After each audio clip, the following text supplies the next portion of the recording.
syukur, marilah sama-sama kita panjatkan kehadiran Allah SWT, yang mana di siang hari ini kita masih diberikannya nikmat kesehatan beserta nikmat kesempatan sehingga kita dapat hadir bersama di ruangan kantor Majelis Guru FDS Kota Majalengka ini untuk melaksanakan presentasi penilaian kinerja kepala sekolah.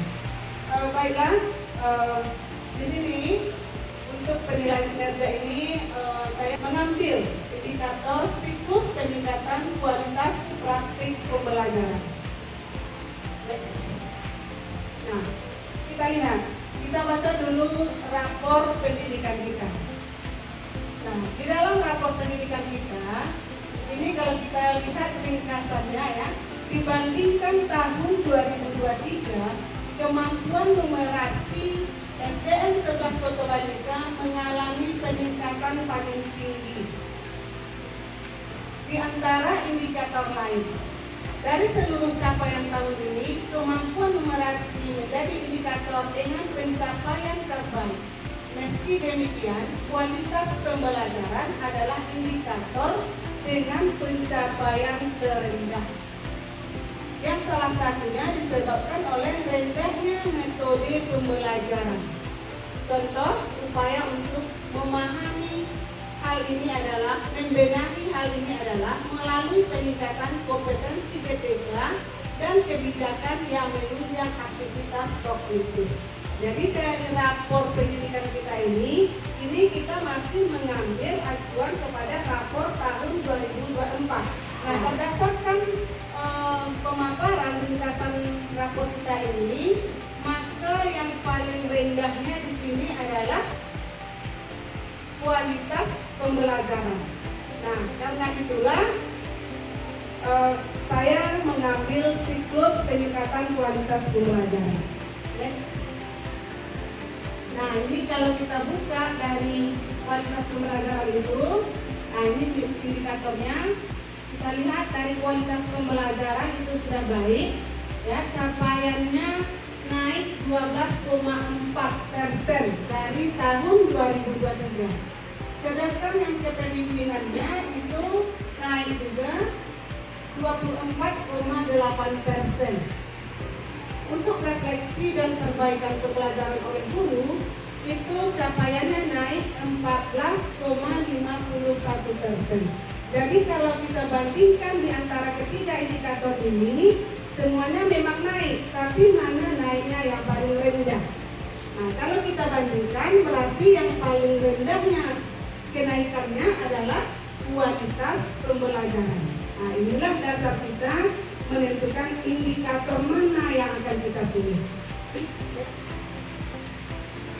Nah, dari indikator tadi, ini sub-indikatornya. Sub-indikatornya yaitu metode pembelajaran itu 68,91%. Ya. Dukungan psikologisnya 70,63%. Sedangkan manajemen kelasnya 73,57%. Nah, di antara sub-indikator ini, maka yang paling rendahnya adalah metode pembelajaran. Next. Nah, jadi mengacu dari laporan hasil rapor pendidikan kita tadi, maka di sini kita memilih siklus peningkatan kualitas praktik pembelajaran. Kita buka rubriknya, itu ada 3 indikatornya. Itu indikator yang pertamanya, kepala sekolah memandu diskusi persiapan observasi kinerja guru secara terbuka, realistis, dan relevan dengan peningkatan kinerja. Ini indikator pertamanya. Ya. Nah, di dalam indikator tersebut ada perilaku yang dianjurkan dan ada perilaku yang harus kita hindari.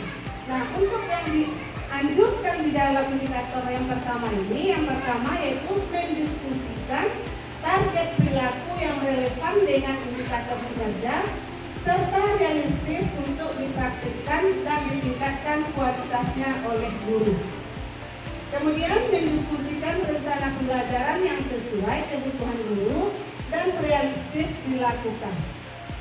Kemudian yang ketiga, mendiskusikan rencana observasi kinerja yang relevan dengan rencana pembelajaran secara realistis dilakukan. Nah, kemudian ada pula perilaku yang dihindari. Nah, apa yang harus kita hindari? Yang pertama, menuntut target perilaku yang banyak. Maksudnya di sini, kepala sekolah tidak boleh menuntut guru untuk membuat target perilaku yang banyak. Nah, pada level yang sulit dipraktikkan oleh guru. Kemudian membiarkan guru memilih sendiri rencana pembelajaran tanpa memberi arahan dan umpan balik. Selanjutnya yang ketiga, menetapkan standar perilaku yang harus dilakukan guru dengan mengabaikan konteks rencana pembelajaran. Nah, ini dokumentasi kita sewaktu diskusi persiapan penilaian kinerja. Di sini sudah kita bahas masalah observasi yang akan dilakukan, mulai dari target apa yang akan kita pilih, kapan dilakukan observasi dan praobservasinya. Nah, ini dokumentasi kita waktu lalu. Di awal kita dulu menentukan target perilaku yang akan kita pilih. Nah, ini indikator yang kedua. Kepala sekolah melaksanakan observasi kinerja guru secara efektif dengan menetapkan rating berdasarkan bukti perilaku. Nah, ini observasi lagi kan. Nah, di dalam target yang kedua ini ada perilaku yang dianjurkan. Yang pertama, memastikan lingkungan observasi nyaman dan mendukung, meminimalisir gangguan untuk pengamatan yang efektif. Yang kedua, mencatat perilaku kunci yang relevan dengan kriteria observasi kinerja. Kemudian yang ketiga, menetapkan rating observasi kinerja yang realistis berdasarkan bukti-bukti yang tercatat. Lanjut. Nah, ini yang harus dihindari sewaktu observasi kepala sekolah di dalam kelas bersama guru. Yang pertama, membiarkan lingkungan observasi yang menegangkan atau banyak gangguan. Kemudian yang kedua, membuat catatan perilaku yang bersifat normatif dan umum atau tidak spesifik. Sedangkan yang ketiganya yaitu menetapkan rating observasi yang berlebihan berdasarkan kesan umum yang didapatkan. Nah, ini soal observasi yang sudah kita sepakati. Next. Nah, untuk catatan observasi di kelas, sebagaimana yang kita lihat dan kita amati, yang mana tujuan observasi atau supervisi itu kita tidak mencari kekurangan atau kesalahan guru. Ya, kita melihat sejauh mana guru menerapkan pembelajaran di kelas. Kalau ada yang kurang, nanti kekurangan itu supaya kita perbaiki bersama. Mudah-mudahan di pertemuan selanjutnya kekurangan itu tidak muncul lagi. Itu tujuannya kan tidak, sekali lagi kami tegaskan, kita tidak mencari kesalahan atau kekurangan guru. Kita lihat untuk Ibu Harida Maria.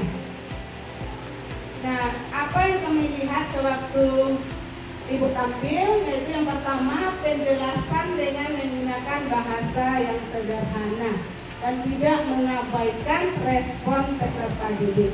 Kalau kita lihat yang ini, itu berarti kan positif kan. Kemudian yang keduanya, guru menyediakan dukungan belajar bagi peserta didik yang membutuhkan. Karena kita lihat mereka lengkap dengan alat peraganya waktu observasinya. Kemudian lagi, guru melakukan diferensiasi pembelajaran dengan setidaknya 2 metode yang berbeda. Ada ceramah, ada tanya jawab, diskusi, dan sebagainya. Bahkan termasuk presentasi ya Bu. Nah, kemudian guru mengingatkan lagi kesepakatan kelas yang sudah disepakati bersama siswa sebelumnya. Kemudian guru tidak menanyakan kesiapan siswa untuk belajar. Nah, ini dokumentasi sewaktu observasi di kelas 5. Nah, mereka waktu itu mempraktekkan pembuatan alat pernapasan.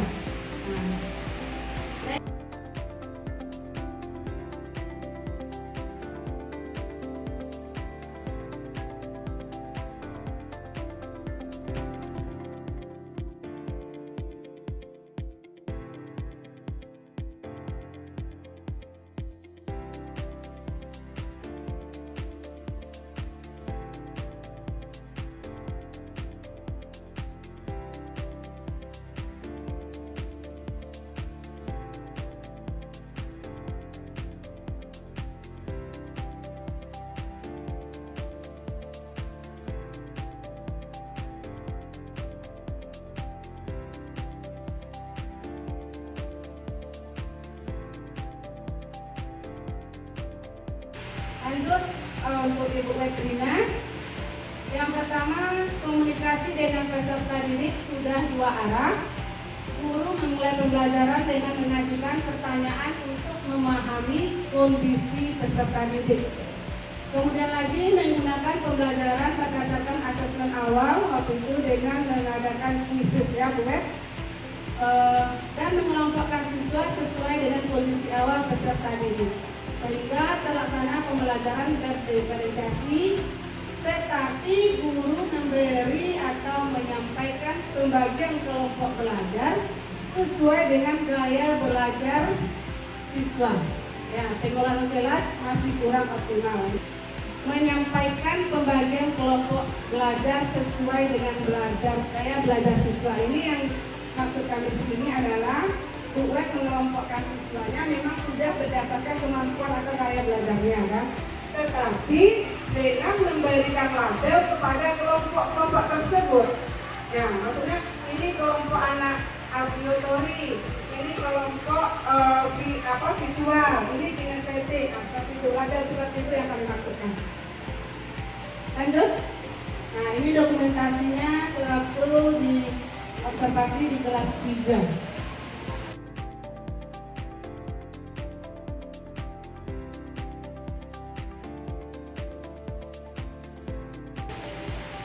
Nah, untuk Ibu Sartina, kita lihat di sini.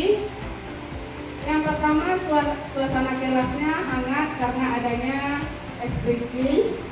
Kemudian guru konsisten menggunakan roda emosi yang ada di kelas, masih dipakai roda emosinya.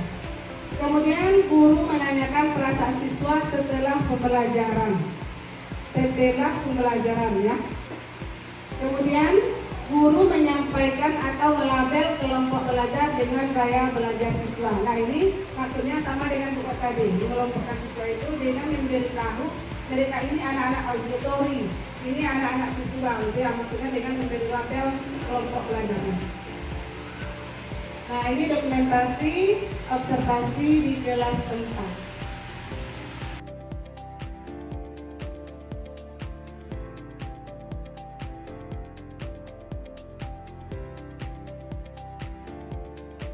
Ada beberapa solusi yang ingin kami sampaikan. Yang pertama yaitu mengaktifkan kembali penggunaan roda emosi. Ya.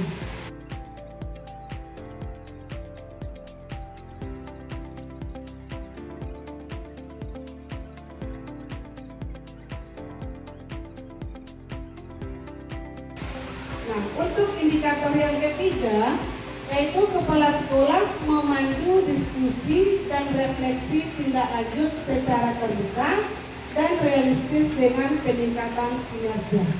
Ini juga ada beberapa perilaku yang dianjurkan.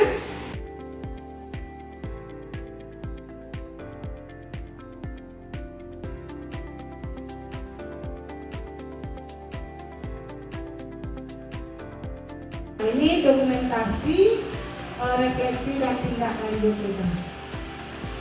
Terima kasih. Nah, dari pemaparan tadi, kira-kira ada tanggapan atau pertanyaan dari Bapak dan Ibu? Kami persilakan. Terima kasih atas penjelasan Ibu. Mana yang kami tanyakan, kami kurang paham untuk menggunakan roda emosi Bu. Jadi bagaimana cara menggunakan roda emosi itu agar anak-anak kita efektif belajarnya. Terima kasih. Baiklah, terima kasih atas pertanyaan atau tanggapan dari Bu Yasmina tadi. Kira-kira bagaimana, ada di antara Bapak Ibu yang ingin menanggapi terlebih dahulu? Baiklah, di sini saya akan menanggapi pertanyaan dari Bu Des tadi, yaitu bagaimana cara menggunakan roda emosi. Nah, setahu saya, roda emosi itu bisa kita gunakan di awal pembelajaran dan kemudian di akhir pembelajaran. Nah, di awal pembelajaran bisa kita gunakan, bisa kita tanyakan kepada siswa bagaimana perasaan siswa tersebut sebelum belajar. Nah, contohnya, misalnya kita tanya salah satu murid kita, atau bisa juga kita gunakan roda emosi yang di dalam kelas kita secara berurutan. Kan di sana kan sudah ada nama anak-anak kita tersebut. Kemudian kita suruh mereka mengambil namanya tersebut, kita letakkan di mana, bagaimana perasaan anak kita sebelum belajar.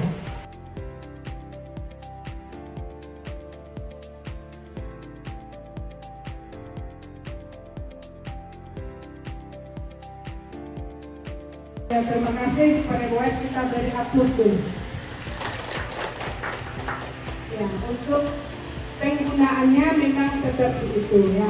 Roda emosi itu kan gunanya untuk kita guru mengetahui perasaan siswa kita itu kan, apakah dia sedang bersedih, apakah dia sedang marah.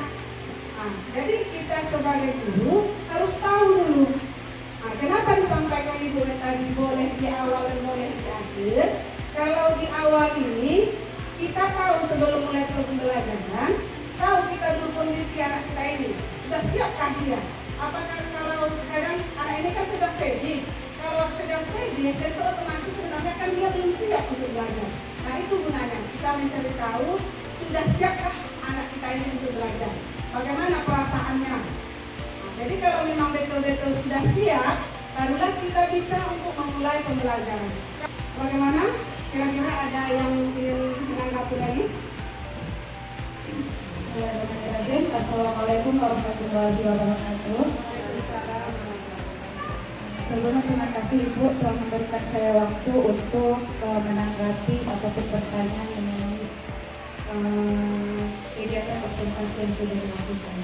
Dari yang saya perhatikan tadi mengenai hasil observasi di kelas 4, salah satunya yaitu bahwa kurang tepat untuk melabeli setiap kelompok untuk sesuai dengan gaya belajarnya. Saya ingin bertanya, lalu bagaimana solusi terbaiknya yang bagus untuk memanggil atau membuat nama pada masing-masing kelompok tersebut? Terima kasih. Assalamualaikum warahmatullahi wabarakatuh. Menjawab dari pertanyaan Bu Fatina tadi, yang mana tadi kami menyampaikan kurang pas rasanya kalau kita melabel siswa sesuai dengan gaya belajar kan. Nah bagaimana solusinya? Kan itu pertanyaannya ya Bu Tina. Nah di sini kenapa kami katakan kurang pas rasanya melabel siswa dengan gaya belajarnya? Nah kalau kita memberikan label kepada siswa, itu berarti kita sudah menetapkan, ya kan? Kita sudah menetapkan anak itu. Walaupun sebenarnya kita mencari tahu mana yang anak kinestetik, mana yang audio, itu cukup untuk kita sebagai guru, bukan kita sampaikan kepada anak.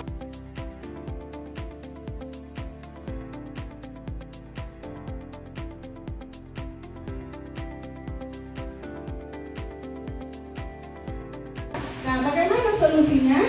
Tentu solusinya memang kita boleh memberikan nama-nama kelompok, tapi jangan berdasarkan gaya belajarnya. Nah, kita buat misalnya hari ini kita belajar di kelas, tema kita apa? Misalnya masalah bunga, ya kita buatlah nanti nama kelompok anak ini berdasarkan nama-nama bunga. Biarlah mereka yang memilih bunga apa yang mau disukainya, kan? Bisa diterima? Oke. Ya, terima kasih. Bagaimana Bapak dan Ibu, masih ada tanggapan? Oke, karena tidak ada lagi yang mau menanggapi atau menyampaikan masukannya, mungkin kami cukupkan penyampaian presentasi pada siang hari ini. Billahi taufiq wal hidayah. Assalamualaikum warahmatullahi wabarakatuh.